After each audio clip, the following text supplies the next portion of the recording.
What's up, Brah? It's Holyn Handley here with Team Disc Golf Brah, bringing you another Vlogmas video. Today we're going to be looking at 5 books that every single aspiring disc golfer should read if they want to improve their game.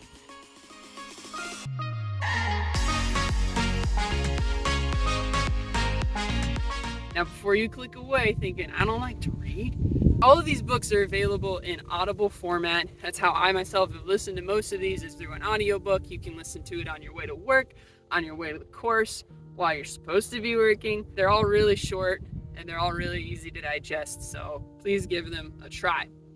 So number 1, probably a book you've heard of if you've heard of a disc golf book, or a golf book rather, and that is Golf is Not a Game of Perfect by Dr. Bob Rotella. Now, there's a reason this is one of the best-selling sports psychology books of all time, and if you're only gonna read one book off of this list, this is the book that you should read. So Bob gets into this idea that you decide how you're gonna think when you step onto the golf course, and then he breaks down how should you decide to think when you're going to step onto the golf course, when you step into training, when you're competing, and he gives you some ways to actually apply these concepts to your game to kind of work toward a better mental game, which is something that every single golfer needs to do.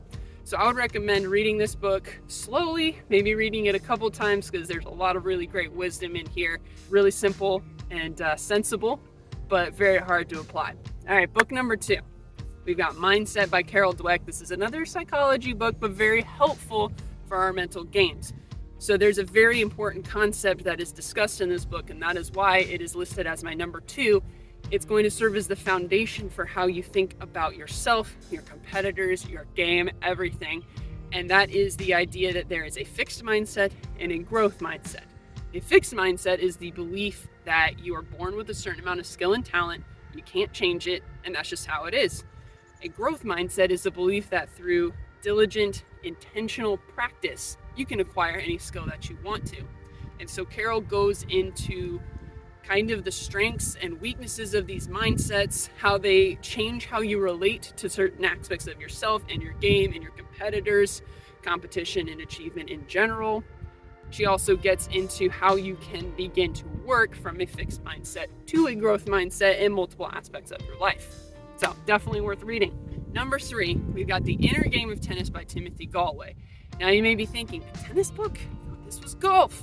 Timothy says in the first chapter of his book that the ideas he discusses are applicable to anything. He just uses tennis as a media because tennis is what he knows.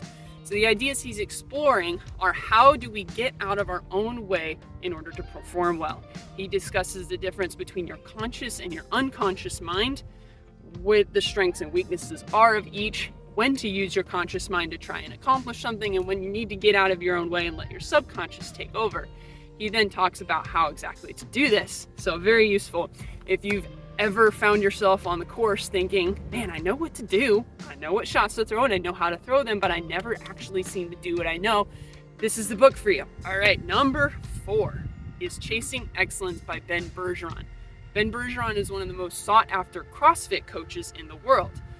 Now you may be thinking, oh, you just made us read a tennis book and now we're reading a CrossFit book. Just like with The Inner Game of Tennis, Ben is using CrossFit as a medium to discuss his ideas because he's a CrossFit coach. I've never done CrossFit. I have no interest in doing CrossFit, and yet I found a lot of value in what Ben has to say in this book. There's kind of 2 big ideas here. The first one is that you need to understand the difference between what you can control and what you can't control. And then we work diligently to control the things that are within our realm of control, and we completely let go the things that are outside of our control. This is an incredibly powerful thing that we've heard all professional disc golfers talk about. And again, it's really, really, really hard to do. And so Ben offers some techniques, some exercises, some mental exercises, including some journaling, some different ways to think in order to actually accomplish these things. Now, the second idea builds off of this, and that is rather than focusing every single day on your goal of, I want to win this tournament, I want to get to whatever rating, take that goal, put it in a box, tuck it away. You're not going to think about it anymore. Rather, you're going to focus on building the day-to-day habits that are going to move the needle in the direction of your goals.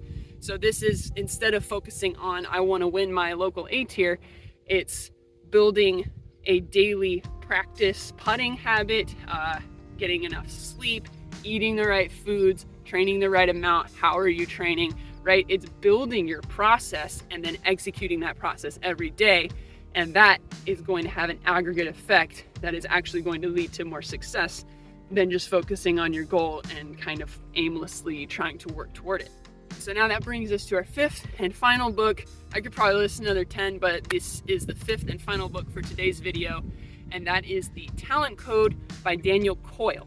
Now this one gets a little bit more technical than the other books I've listed, which is why I've listed it last.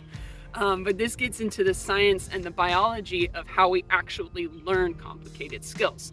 So what the author did is he went to these places that he calls talent hotbeds. They're different, institutions that seem to have produced multiple prodigies in music or sports or whatever endeavor. And so he studies what these master coaches, he calls them, and what these prodigies do and how they practice. And then he backs it up with science of what is actually happening to your body when you are practicing well. He gets into a little bit more deep detail of this 10,000 hour rule we've all heard so much about. And then he finishes it up with some ways to apply this scientific and proven knowledge to your own practice methodology. This book I have read multiple times, and it has had a huge impact on the way that I practice. Can't recommend it enough for anyone who is trying to get better at practicing. So that's it. That is 5 books for every aspiring disc golfer. Again, you don't have to buy the books and read them. You can listen to them in an audible format.